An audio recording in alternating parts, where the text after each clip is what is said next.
కాకపోతే నా పేరు పవన్ కళ్యాణ్ కాదు, నా పార్టీ జనసేన కాదు.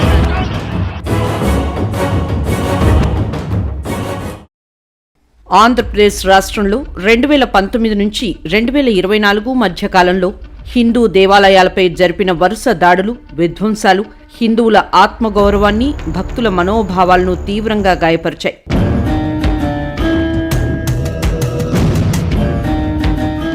కేవలం 2.5 సంవత్సరాల కాలంలో 40కి పైగా ఆలయాలపై దాడులు జరిగినప్పుడు పాలకుల నిర్లక్ష్యం, వ్యవస్థల వైఫల్యం స్పష్టంగా కనిపించింది.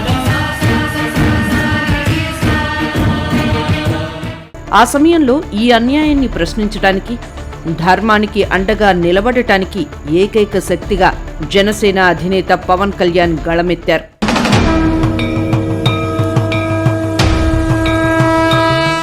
రామతీర్థంలో రాముడి విగ్రహం శిరశ్ఛేదనం, అంతర్వేదిలో చారిత్రక రథం దగ్ధం, నెల్లూరులో వెంకటేశ్వర స్వామి ఆలయం రథానికి నిప్పు పెట్టడం, విజయవాడ దుర్గగుడి వెండి సింహాల చోరీ, బొమ్మిడాయనపల్లిలో ఆంజనేయ స్వామి విగ్రహం చేయి ధ్వంసం, ఇలాంటి ఘటనలు రాష్ట్రంలో శాంతి భద్రతలు ఎంత అస్తవ్యస్తంగా ఉన్నాయో చాటి చెప్పాయి.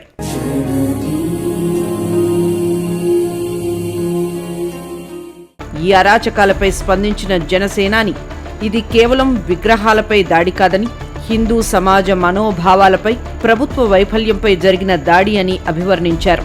దేవాలయాల పరిరక్షణపై ప్రభుత్వం కనీస శ్రద్ధ వహించకపోవడం సిగ్గుచేటంటూ పాలకులను నిలదీశారు. ఈ దేశం రాముని కొలుస్తుంది.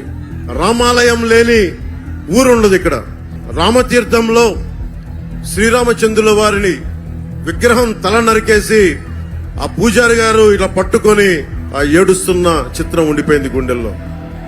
చాలా బాధ కలిగించింది. అది ఏ దేవత విగ్రహం అయినా ఉండొచ్చు, ఏ మందిరం తాలూకు అయినా ఉండొచ్చు, కానీ ఈ రోజుకి ఒక్క చర్య తీసుకోలేదు. దానికి కారణం ఏంటి?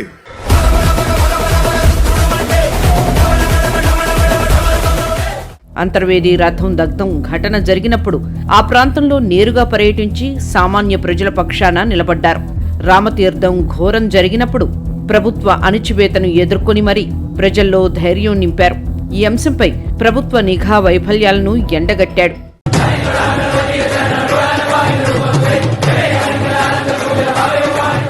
హిందూ దేవుళ్ల విగ్రహాలపై దాడులు జరుగుతున్నా పోలీసులు నిమ్మకు నీరెత్తినట్లు వ్యవహరిస్తున్నారని తీవ్రంగా విమర్శించారు. పవన్ కళ్యాణ్ చూపిన ఈ పోరాట స్ఫూర్తి హిందూ ధర్మానికి, ఆస్తిక సమాజానికి అండగా నిలబడే ధైర్యాన్ని, భరోసాను ఇచ్చింది.